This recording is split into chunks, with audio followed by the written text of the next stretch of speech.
संयुक्त अरब अमीरात में कामगारों से ऐसी कई तरह की गलती हो जाती है जिसके बाद उन पर बैन लगाया जाता है।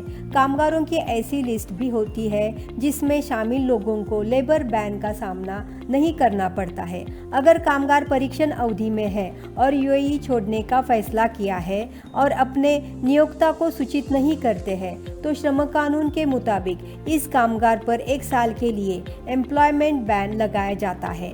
हालांकि इस दौरान कुछ ऐसी शर्तें भी होती है जिनके मुताबिक परीक्षण अवधि के दौरान होने पर भी काम छोड़ने पर कामगार पर बैन नहीं लगाया जाता है। अगर कामगार फैमिली स्पॉन्सर वीज़ा पर है, गोल्डन वीज़ा होल्डर है, लेबर मार्केट की ज़रूरत वाले क्षेत्रों में काम करते हैं या स्टेट की ज़रूरत वाले क्षेत्रों पर काम करता है तो ऐसी स्थिति में कामगार पर लेबर बैन नहीं लगाया जाता है। इसके अलावा अगर कामगार परीक्षण अवधि के बाद कॉन्ट्रैक्ट समाप्त होने के पहले काम छोड़ देता है तो ऐसी स्थिति में भी कामगार पर एम्प्लॉयमेंट बैन लगा दिया जाता है। हालांकि इस दौरान ऐसी शर्तें भी होती है जिनके मुताबिक कामगार पर बैन लागू नहीं होता है। ओमान के नॉर्थ अल्बेनिया और साउथ अल्बेनिया में कस्टम अधिकारियों ने 2 जगहों पर छापेमारी कर अवैध सामान जब्त किया गया है। अधिकारियों ने बताया है कि अल्कोहलिक ड्रिंक, प्रतिबंधक सिगरेट और टोबैको प्रोडक्ट्स बरामद किए गए हैं। ओमान कस्टम अधिकारियों ने अपने बयान में बताया है कि बरका में department of investigation and risk assessment ने प्रवासी कामगारों के साइट पर छापे मारे।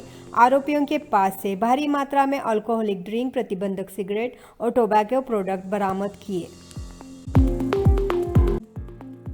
अबू धाबी में बिना रजिस्ट्रेशन के ई-स्कूटर चलाने वाले लोगों पर कार्यवाही की जाएगी। अधिकारियों ने सोशल मीडिया पर वीडियो पोस्ट कर इस बात की जानकारी दी है। वीडियो में पुलिस अधिकारी उल्लंघन करने वालों पर जुर्माना लगाते हुए दिख रहे हैं। अधिकारियों ने कहा है कि ई-स्कूटर चलाने से पहले सभी तरह के नियमों से अवगत हो जाए। इसे जुड़े किसी भी तरह के उल्लंघन में पकड़े जाने पर कार्यवाही की जाएगी। अधिकारियों ने इंटीग्रेटेड ट्रांसपोर्ट सेंटर यानी आईटीसी के साथ मिलकर 2 महीने का अवेयरनेस कैंपेन शुरू किया है। ई स्कूटर के साथ लापरवाही खतरनाक साबित हो सकती है। दुबई पुलिस ने ट्रैफिक एक्सीडेंट्स के बारे में बताते हुए कहा है कि पिछले शुक्रवार और शनिवार को अलग अलग ट्रैफिक एक्सीडेंट्स में 2 लोगों की मौत हो गई और 11 घायल हो गए। वह अधिकारियों ने यह कहा है कि वाहन चालक यातायात नियमों का पालन करते तो एक्सीडेंट से बचा जा सकता था। क्राउन प्लाजा होटल के पीछे अलिकदा स्ट्रीट पर शनिवार को 2 वाहन दुर्घटनाग्रस्त हो गए जिसमें 2 लोगों की मौत हो गई, 4 गंभीर रूप से घायल हो गए। अलैन में एक वाहन चालक को 6 लाख दिरहम का जुर्माना देने का आदेश दिया गया है। मिली जानकारी के अनुसार आरोपी ने एक पैदल चल रहे व्यक्ति को धक्का मार दिया था, जिसके बाद पीड़ित ने आरोपी के खिलाफ मुआवजे की मांग करते हुए शिकायत दर्ज कराई थी। पीड़ित ने अपने फिजिकल अलाइनमेंट डैमेज की भरपाई के लिए 1 मिलियन दिरहम देने की मांग की थी। पहले कोर्ट ने आरोपी को 3 लाख दिरहम देने का आदेश दिया था, जिसे बाद में 6 लाख दिरहम कर दिया गया। यातायात नियमों का उल्लंघन फिजिकली डैमेज, मेंटली और फाइनेंशियली नुकसानदेह हो सकता है। वाहन चलाते समय हमेशा ही नियमों का पालन करें और अपने साथ दूसरों का भी ख्याल रखें।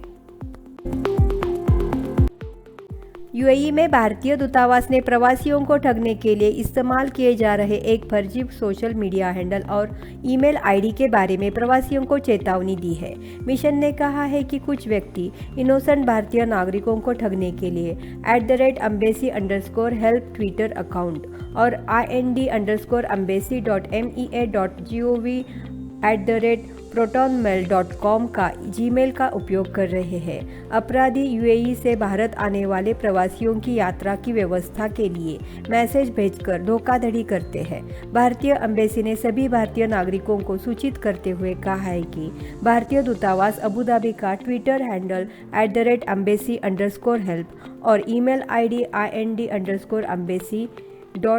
ind_mea.gov@protonmail.com से कोई संबंध नहीं है।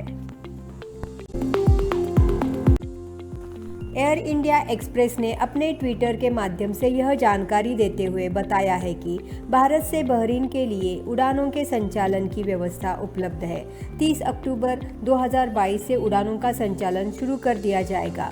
कन्नूर, कोझिकोड, बेंगलुरु और कोची से बहरीनों के लिए उड़ानों का संचालन किया जाएगा। बेंगलुरु और कन्नूर से रविवार और मंगलवार, कोची से दिल्ली और कोझिकोड से सोमवार, मंगलवार, बुधवार, शुक्रवार और शनिवार को उड़ानों का संचालन किया जाएगा।